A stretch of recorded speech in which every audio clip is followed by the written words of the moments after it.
弟兄姊妹平安，今天是2025年的2月6号。今天的经文是诗篇138篇，民数记20章22节到29节，使徒行传第9章19节到25节。今天要跟大家分享的主题是归主。以色列人出埃及的记载，简单的描述就是摩西带领以色列人出埃及，以及归耶和华上帝。因为摩西介绍上帝的时候，仍然说你们祖先的上帝，亚伯拉罕的上帝，以撒的上帝，以及雅各的上帝。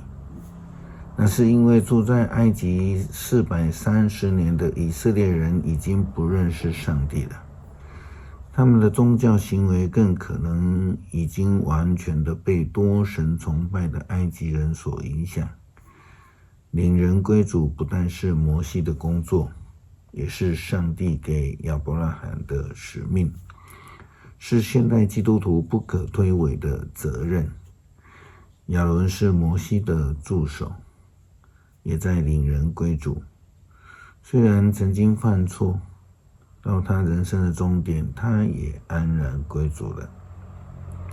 民数记20章22节到29节，以色列全体会众离开了加底斯，来到何尼山。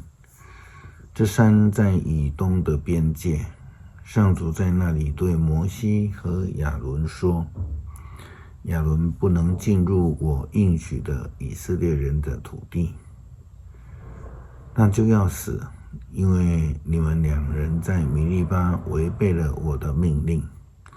你要带亚伦和他儿子以利亚撒上何烈山，在那里脱掉亚伦的祭司袍，给以利亚撒穿上，亚伦就要死在那里。摩西照着上主的命令做了，他们当着全体会众上何尼山。摩西脱去亚伦的祭司袍，给以利亚撒穿上，亚伦就死在那山顶上。摩西和以利亚撒下山，全体会众知道亚伦死了，就为他举哀30天。保罗是称为外邦使徒，他的呼召是要领人归主，但是其实他自己也经历过归主的过程，这个过程其实还蛮神奇的。上帝透过圣灵的光照，先让他失去眼力，再透过被医治而归主，渐渐的他就充满了圣灵的能力，来见证，来传扬福音。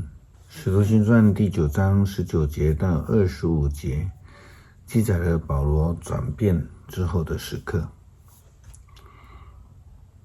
扫罗在大马士革和门徒们一起住了一些时候，他马上就到各会堂去宣讲耶稣，说他就是上帝的儿子。所有听见的人都很惊奇，说这个人不就是在耶路撒冷残害耶稣信徒的那个人吗？他今天到这里来，不是要拘捕信徒，把他们押到交给祭司长吗？但是扫罗的讲道反而更有力量，他用坚强的论据证明耶稣是基督，使大马士革的犹太人无法辩驳。过了一些时候，犹太人阴谋把扫罗杀掉，有人把他们的阴谋告诉了扫罗，为了要杀扫罗，他们日夜守在城门口。可是有一个晚上，他的门徒们用大篮子把他从城墙上推了下去。诗篇138篇。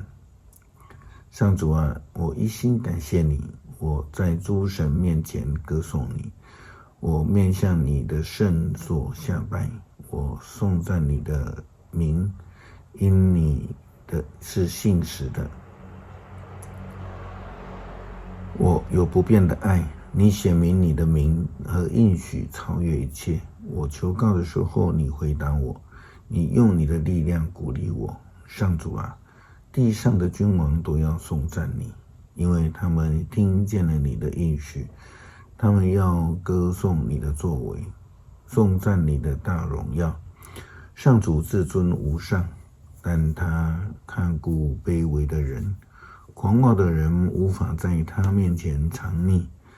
我被患难围困，你却保守我安全。你击打狂怒的仇敌，用你的力量救了我。你必定成全你对我的应许。